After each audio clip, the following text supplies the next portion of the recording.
Hey guys, Robbie Lopez from Crude Comics and Cinema here, and welcome to the Movie Ghetto. We have a very special couple shows lined up for you guys, so I hope you're paying attention.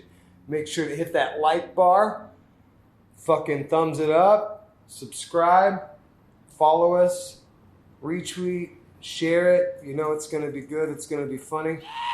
Now let's get into it. Movie Ghetto, Movie Ghetto, Movie Ghetto, Movie Ghetto. It's the Movie Ghetto. We have a very special guest in house today. That's right, Texas's very own favorite potato, Jessie Hobson from Cinedump. You might also recognize him as Dude at the Bar from Puppet Master and Random Zombie Drug Guy in VFW. Very cool stuff, very cool guy. Today we're brought together with the magic of the split screen. Well, hey Jessie, how are you, man? Hey Robbie, I'm happy to be here. Jessie Hobson from cinedump.com. That's the first time I've been called a potato, but I've been called worse. How's that phrase go? Call me anything, but don't call me late for dinner. Anyway, happy to be here, and let me know when dinner is ready. Today we're covering the new Wrong Turn reboot. We're also going to cover The Hunt, Willy's Wonderland, Run, Hide, Fight, The Reckoning, and Psycho Gourmet.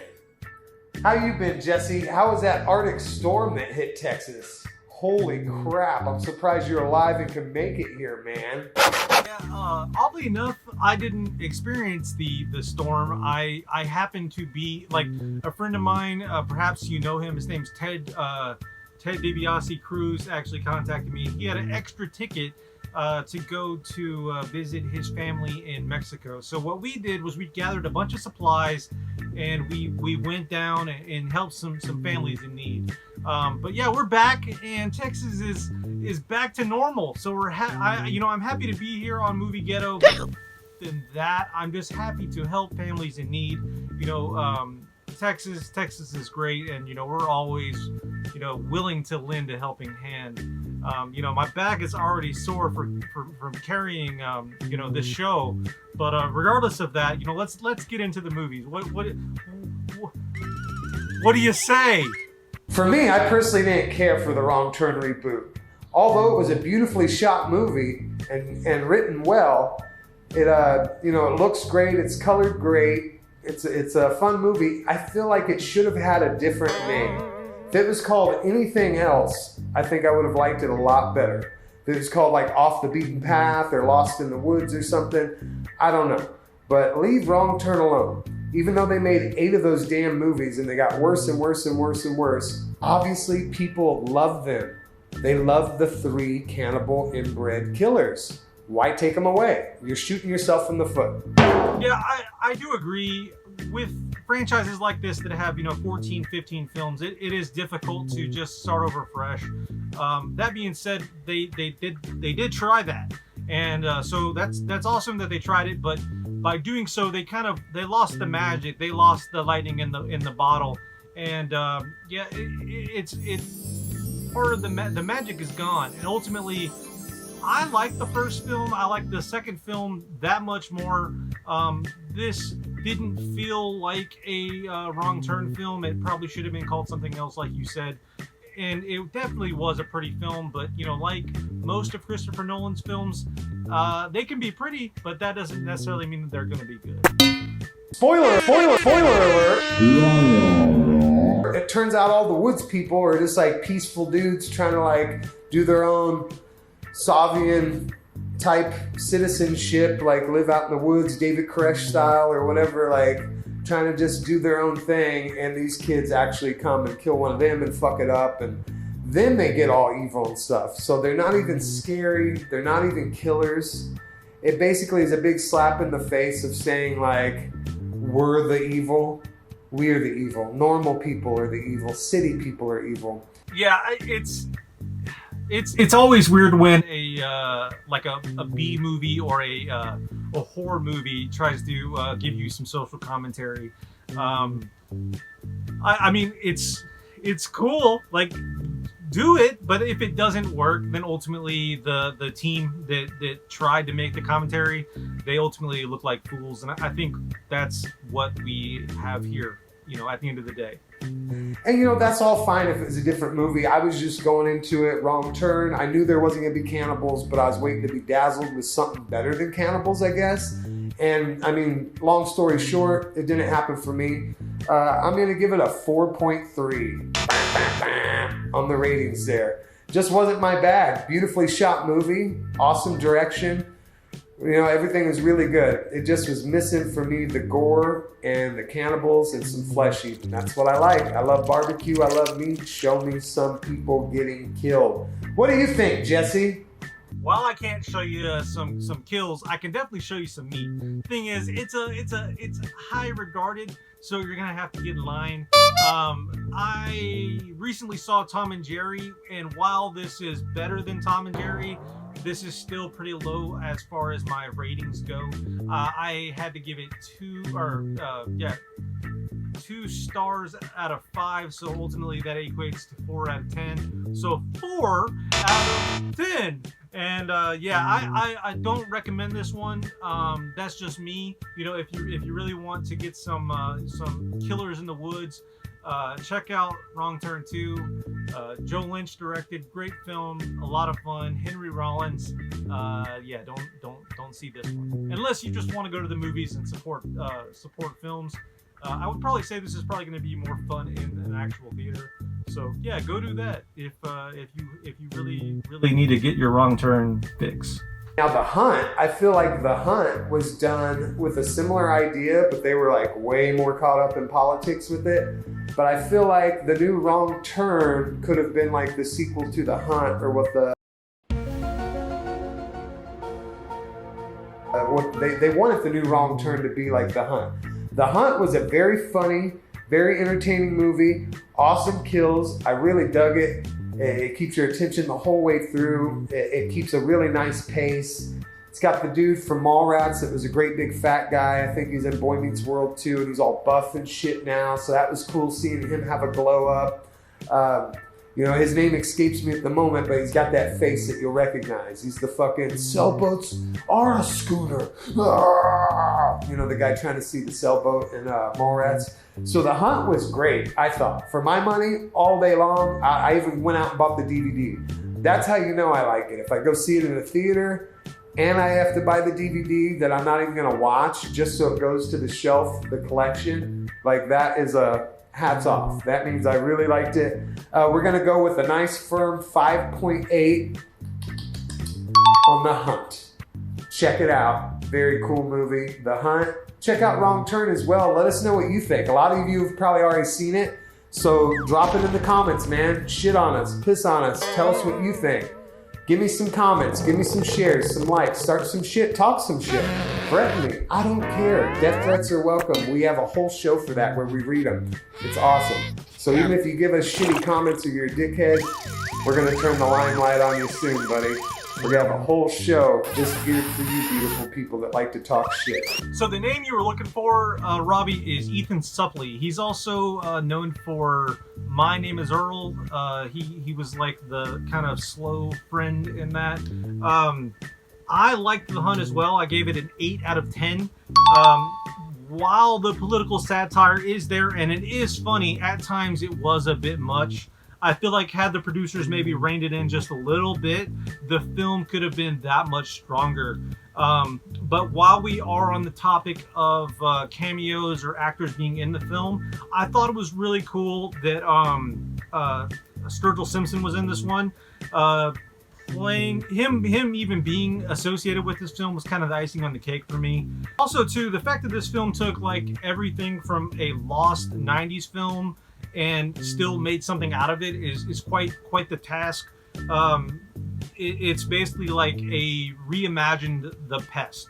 It did everything that The Pest did right, and did it in its own voice, which I think is pretty cool. And of course, there's many other films that inspired this one, but I'd like to think that there's a little bit of Pistachio Rivera Garcia Picante in all of us. So if you guys are familiar with The Pest and you liked that growing up, then you're gonna fucking love The Hunt. So while you can piss on Robbie, I would appreciate it if you kept your piss away from me.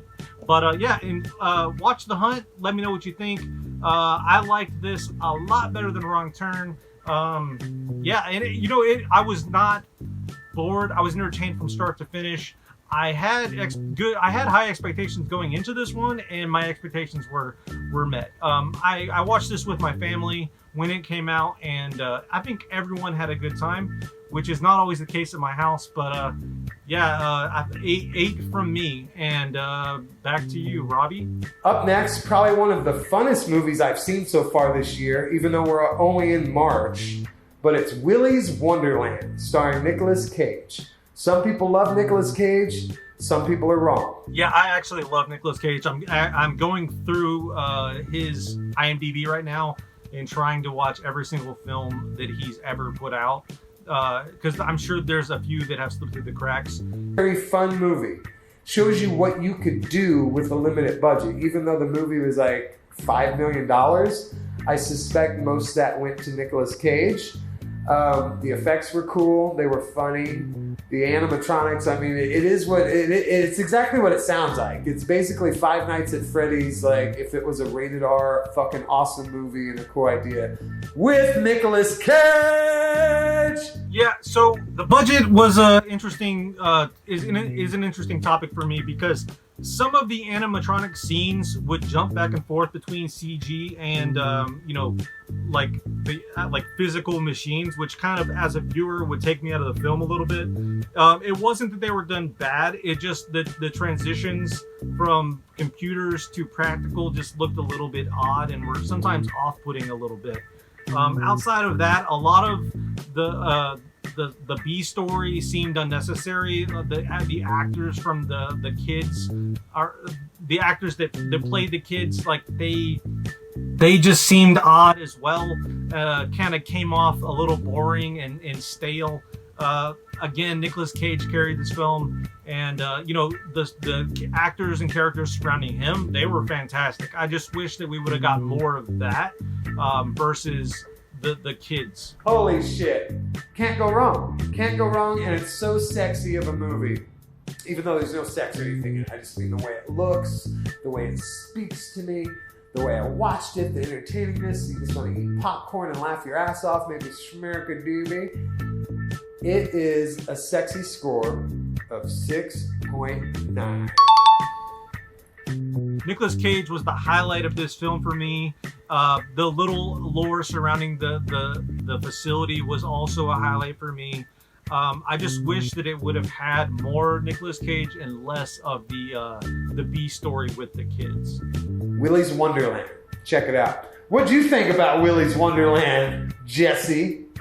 Into this movie, I really, really wanted to like it. I actually spoke with the director about this film too, so my hopes were very high. And being a Nicolas Cage fan, I was excited to see what would happen when you put him against these killer animatronics. Ultimately, I was let down a little bit. I ended up giving the film a 4 out of 10. But at the end of the day, it is a fun film. I think with a bit more polish, it could have been a great film. A really fun one that caught me out of nowhere was, it's actually kind of a serious movie. It takes you through all the spectrums. It had me laughing. It had me at the edge of my seat. By the end of the movie, I literally cried tears. That shit never happens. So for me, this movie hit all spectrums. It's called Run, Hide, Fight. You gotta check it out. A lot of controversy last year when they were trying to release this because it has to do with the school shooting and this whole plan like that. I'm telling you right now, it is in your best interest to watch this movie. Very entertaining, and it strikes a very true chord of how unprepared we are and how we just blindly follow the fucking ignorant system that's guiding our youths today. Run, Hide, Fight is definitely something that I've been wanting to see for a while. What's, I think, controversial about it is that it's produced by Ben Shapiro. I believe Dallas Sonner, who was the owner and boss man of Fangoria also had his hand in this as well. So it's not necessarily the topic I think that is controversial. I think it's the people that are pushing said topic that is a bit problematic for the masses. The production is super high quality.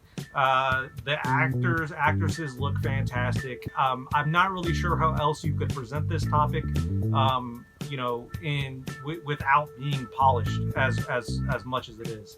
I was really happy that Robbie suggested we watch this, but at the same time, very controversial first episode, my man. But you know, if you know me, I'm a video fucking villain, so I'm happy to dive into this one. Check it out. Run, fight, hide. The police are coming. It's so good. You hear that? They're fucking coming to take me away. They don't want people to know about it. It's so good. It's such a good movie. Run, fight, hide. I'm telling you right now, you gotta get it. You gotta check it out before they arrest me. I rated it a 7.9. It's one of my highest rated movies this year. Oh fuck. Oh fuck. The police are coming. Jesse, cover for me.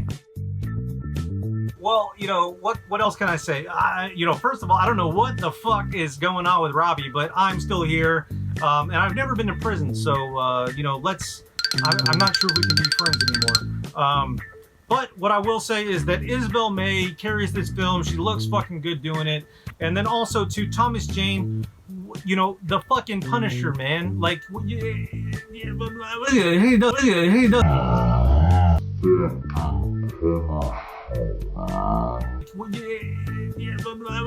doesn't get any better than that. Also, Robert Crampton shows up in this one.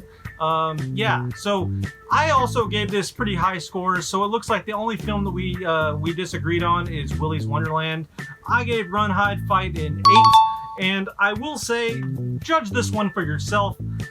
It seems like all the negative reviews mostly come from people that are still upset about you know, what happened with Fangoria, or they just don't like Ben Shapiro. So just keep that kind of, you know, in your pocket, I guess, as you're watching it, but judge the film as a film, not for the bullshit, you know, that comes packaged, or not the fucking baggage, you know what I'm saying? Just watch the fucking movie because it's a good one. These actors and actresses, you know, they deserve it. These are some killer performances, and I think that they earned, you know, your eyeballs. So check it out, and then join us again at the Movie Ghetto. It's the Movie Ghetto. Me and Robbie will be back to dive into a couple more more movies, and I better go bail them out. You know, I guess that's what we're doing. Anyway, thank you guys. Peace out, and roll that music.